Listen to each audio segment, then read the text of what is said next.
I am joined now by House Minority Leader Hakeem Jeffries. Leader Jeffries, thank you for joining us this morning. And I want to start right with what we heard from Senator Thune. He has offered Democrats to Democratic Leader Schumer that they would have a vote on extending those Obamacare subsidies in negotiations if they agree to open the government. Is that something that Senator Schumer should accept? I think what we need is decisive action.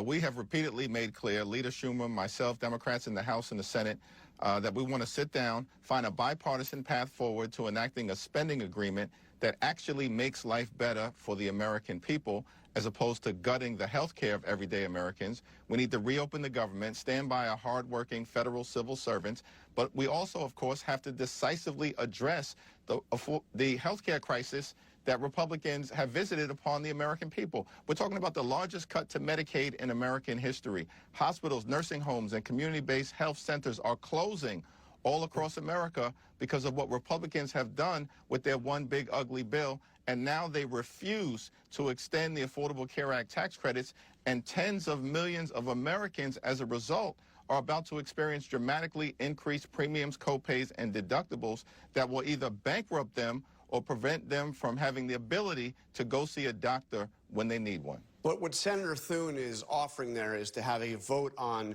a Democratic or bipartisan plan to extend those subsidies so people's premiums don't go up, as they will now dramatically in January, if the Democrats simply agree to vote to have that temporary funding extension. Is that something you would be willing to agree with? You get your vote on health care, but you also reopen the government.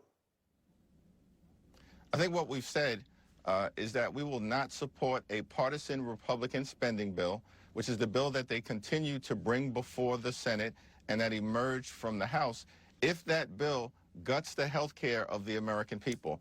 And that's the reality. Now, listen, there have been votes on the Affordable Care Act tax credits in both the House and the Senate throughout the year, and Republicans have repeatedly voted against extending those tax credits because they care more about George Santos and freeing him than they do about providing health care to everyday Americans. That's the unfortunate reality that we confront. That's why we need a change in position to actually decisively address the health care crisis that's impacting the American people, and at the same time, by the way, deal with the cost of living crisis that Donald Trump and his policies have made worse. These people promised to lower costs on day one. Costs haven't gone down. They're going up. Inflation is going up. The Trump tariffs are costing everyday Americans thousands of dollars more in expense per year.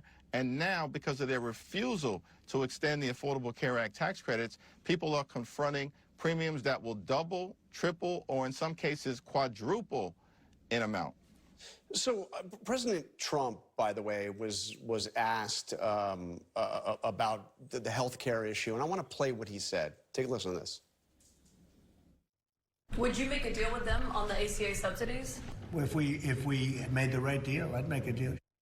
So, I mean, that's what he said. The president said he would make a deal, you know, reopening the government for something on the Obamacare or the Affordable Care Act subsidies.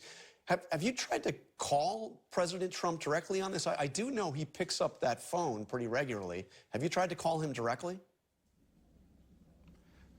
We have repeatedly and publicly and privately made clear to our colleagues on the other side of the aisle that we will sit down with them anytime, any place, with anyone, either at the Capitol or back at the Oval Office, to reopen the government, find a bipartisan path toward enacting a spending agreement that actually improves the quality of life of the American people, while at the same time decisively addressing the Republican health care crisis that's devastating people throughout the country. Working class America, rural America, urban America, small town America, the heartland of America, and of course black and brown communities throughout America.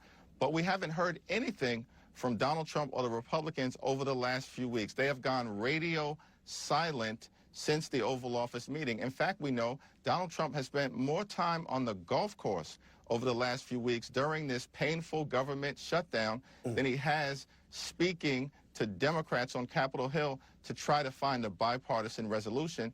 And as you pointed out earlier with Speaker Johnson, House Republicans are now heading into their 4th week of vacation.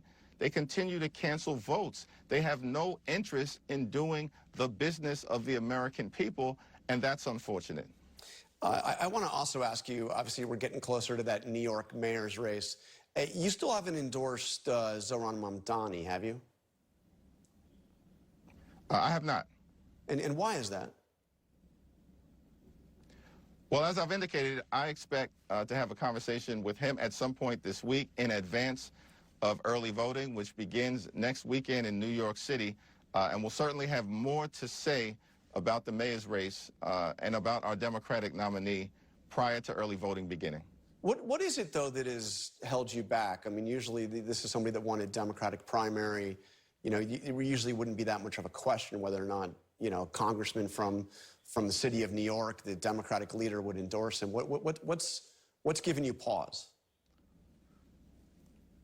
Well, we've had very good conversations over the last few months in advance of the government shutting down that were forward-looking, that were community-based, that were focused on, in particular, his efforts to make New York City more affordable. That's the right issue to focus on. It's why he decisively won the primary, and I look forward to continuing that conversation next week.